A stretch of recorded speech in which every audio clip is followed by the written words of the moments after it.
Hi friends, current tricks में आप सभी का हार्दिक स्वागत है। दोस्तों, मद्रास हाईकोर्ट ने एक बार फिर से राइट टू प्रिवेसी आर्टिकल 21 को पुनर्जीवित कर दिया है। MHA ministry of home affair के फ़ोन टेपिंग ऑर्डर को कोर्ट ने इलीगल करा दिया। यस, इलीगल करा दिया। कोर्ट ने साफ कर दिया, सीक्रेट क्रिमिनल इन्वेस्टिगेशन के नाम पर किसी का फ़ोन टैप करना कानूनी नहीं है। यस, इस केस को अच्छे से समझते हैं, इसके पब्लिक इम्प्लीकेशंस को भी समझते हैं। मद्रास उच्च न्यायालय ने गृह मंत्रालय का फ़ोन टैप आदेश रद्द किया। The Madras high court in a significant verdict जो 2 जुलाई 2025 को आया, मिनिस्ट्री ऑफ होम अफेयर की फ़ोन टैपिंग ऑर्डर को रद्द कर दिया। जस्टिस एन आनंद वेंकटेश अपने जजमेंट में साफ कर दिए हैं कि secret criminal investigation phone surveillance का जस्टिफिकेशन नहीं हो सकता है। ये केस पी किशोर जी, जो कि मैनेजिंग डायरेक्टर एब्रॉन एजुकेशन लिमिटेड के हैं, ये पिटीशन में वो कहे थे कि mobile phone was illegally tapped by central agency और ये अनऑथराइज्ड था। इनका कोई परमिशन नहीं लिया गया था। इनका फंडामेंटल राइट का हनन हो रहा था। आर्टिकल 21 जो राइट टू प्रिवेसी है, इसके खिलाफ जा रहा था। केस ये डाले थे। फिर क्या हुआ दोस्तों? एमएचए का आर्गूमेंट क्या था? मिनिस्ट्री ऑफ होम अफेयर की तरफ से ये आर्गूमेंट रखा गया, फोन टैपिंग एक सीक्रेट क्राइम इन्वेस्टिगेशन का हिस्सा था, जो कि Indian telegraph act 1885 section 5 sub section 2 में मेंशन है। उन्होंने ये भी आर्गूमेंट किए for preventing and investigating corruption constituted a threat to public safety. Court का स्टैंड बहुत ही क्लियर था। कोर्ट ने कहा, the law as it stands today does not permit tapping of telephonic conversation और messages for the purpose of covert operation. गुप्त operation का हिस्सा नहीं हो सकता, सीक्रेटिव मिशन का हिस्सा नहीं हो सकता for detection of crime. MHA exceeded it's jurisdiction. MHA अपना सीमा को लांग के, बाउंड्री को लांग के आगे जाके ये टैपिंग किया है, स्ट्रेच। फिर कोर्ट ने कहा, due process under 419A of the Indian telegraph rules 1951, specifically sub rule 17 regarding placement before review committee was not followed. ये टेलीग्राफ रूल्स 1951 के 419A सब रूल 17 को फॉलो नहीं किया गया, इसको रिव्यू नहीं किया गया है एमएचए के द्वारा। कोर्ट का साफ ऑब्जर्वेशन था, ये एक आइसोलेटेड इंटरप्रिटेशन है सेक्शन 5 सब सेक्शन 2 का। प्रोविजन ऑफ रिव्यू कमेटी को फॉलो नहीं किया गया है। कोर्ट अपने जजमेंट में बहुत सारे इंपॉर्टेंट पॉइंट रखे, जैसे कि Indian telegraph act section 5 sub section 2, इसमें सिर्फ इंटरसेप्शन को अलाउ करता है एक ही कंडीशन में, जहां पब्लिक इमरजेंसी हो, not for any individual, public emergency और in the interest of public safety. Public safety का मुद्दा हो या पब्लिक इमरजेंसी हो, ऐसे सिचुएशन में फोन टैपिंग परमिशन है। The court emphasise these are not secretive condition. ये सीक्रेटिव कंडीशन नहीं है, ये एक करप्शन का मुद्दा है, एक इंडिविजुअल केस के मुद्दा है। ये केस पब्लिक इमरजेंसी या पब्लिक सेफ्टी का कोई मुद्दा नहीं था। कोर्ट ने के.एस. पुट्टस्वामी जजमेंट, एक लैंडमार्क जजमेंट, एक सिग्निफिकेंट जजमेंट जो 2017 में आया राइट टू प्रिवेसी के ऊपर, उसका भी हवाला देते हुए कहा कि right to privacy as a fundamental right under article 21। फिर कोर्ट ने कहा, इसका रेस्ट्रिक्शंस के लिए प्रोसीजर एस्टैब्लिश बाय लॉ को फॉलो करना होगा, meet test of legality, necessity और प्रोपोर्शनैलिटी। ये तीनों कंडीशन फुलफिल होना चाहिए। ऑनरेबल हाई कोर्ट ये टैपिंग को कैसे इलीगल करा दी? Tapping without valid sanction from the competent authority is invalid.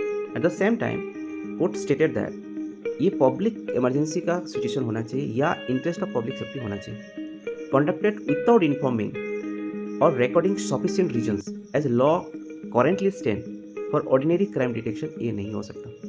Violet personal liberty, privacy guaranteed under article 21, इसलिए फोन टैपिंग को इलीगल करा दिया। फिर कहा, intercepted conversation collected in violation of section 5 subsection 2 of the act और rule 419A subsection 17 of rules shall not be used for any purposes whatsoever. इसका एक खूबसूरत पहलू देखते हैं, इम्प्लीकेशन ऑफ द जजमेंट। ये हमारे प्रिवेसी को एक नया ऊर्जा देती है, स्ट्रेंथ देती है, स्टेट का आर्बिट्रेरी एक्शंस को प्रिवेंट करने के लिए। reinforces the need to strict judicial और statutory safeguard of phone tapping। एक जुडिशियल रिस्ट्रिक्शन आ गया। Government can not arbitrarily, yes, इसको अच्छे से देखिए, government can not arbitrarily use secret crime investigation. वो अपने मन मुताबिक कोई सीक्रेट इन्वेस्टिगेशन नहीं कर सकते। Broadly intercept public safety as the blanket excuse for surveillance. ये इसके नाम पे, पब्लिक सेफ्टी के नाम पे ये काम नहीं कर सकते हैं। ये कोर्ट का साफ कहना था। जब भी लॉ एनफोर्सिंग अथॉरिटी को रूल 419A सब 17 ऑफ टेलीग्राफ रूल 1951 को फॉलो करना है, क्या क्या रिक्वायरमेंट है? अप्रूवल ऑफ रिव्यू कमेटी की चाहिए, periodic audit of interception order, ये भी चाहिए, पीरियोडिक ऑडिट, टाइमली इसको ऑडिट करना चाहिए। The court Mphasis that bypassing this mandatory procedure, ये दोनों मैंडेटरी प्रोसीजर है, कंपल्सरी प्रोसीजर, बाध्य है, is unconstitutional. Bypassing this mandatory procedure is unconstitutional, ये गैर संवैधानिक है। And renders the interception invalid, और ये इंटरसेप्शन को इनवैलिड करार दिया गया। पब्लिक रिएक्शन और सिग्निफिकेंस क्या है देखते हैं। Civil society and legal expert have wildly welcome, ये बहुत ही वेलकमिंग डिसीजन था। जो सिविल सोसाइटी पब्लिक के लिए काम करती है, अगर राइट टू प्राइवेसी प्रिजर्व रहा तो इनके लिए खुशी का ठिकाना नहीं है, हम सबके लिए खुशी का ठिकाना नहीं है। फर्दर कोर्ट ने ये भी इशारा कर दिया, एक कॉम्प्रिहेंसिव डाटा प्रोटेक्शन लेजिस्लेशन कानून लाना जरूरी हो गया इंडिया में। A major boost to citizens digital rights and privacy in India, particularly against surveillance in ordinary crime scenario में ये नहीं हो सकता है, इसके लिए एक मेजर लेजिस्लेशन लाना जरूरी है। ये पब्लिक रिएक्शन और सिग्निफिकेंस का एक हिस्सा है। इस जजमेंट के माध्यम से बहुत सारे ब्लर पेजेस पब्लिक के सामने क्लियर हो गए। जैसे देखते हैं, raises critical questions on how surveillance powers are being interpreted. Surveillance power को कैसे इंटरप्रिट किया जाता था बहुत सारे एजेंसी के द्वारा, चाहे वो स्टेट एजेंसी हो चाहे वो सेंट्रल एजेंसियां हैं। अभी एक डिबेट सा छेड़ गया है, highlights ongoing debate about the lake of independent oversight on intelligence agency and surveillance mechanism. ये दोनों का कोऑर्डिनेशन कैसे होता है और ये लोग कैसे सर्विलेंस के ऊपर काम करते हैं। और strengthen the public demand for a robust and transparent data protection framework.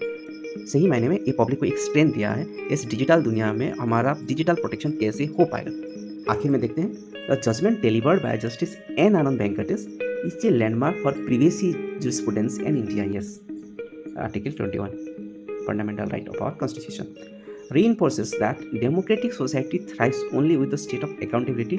अभी एहसास हुआ कि हमारा देश एक गणतांत्रिक देश है जहाँ इंडिपेंडेंट जुडिशियरी पब्लिक के लिए अपना प्रिवेसी को, अपना फंडामेंटल राइट को प्रिजर्व कर सकती है। और अभी क्या है, as technology advances the legal safeguards for privacy and civil liberties must evolve to prevent misuse of surveillance power. ये स्टेट एजेंसी हो या सेंट्रल एजेंसी हो, ये सर्विलेंस पावर को मिसयूज नहीं करना चाहिए और ऐसे वर्डिक्ट के माध्यम से ये चेक हो पाएगा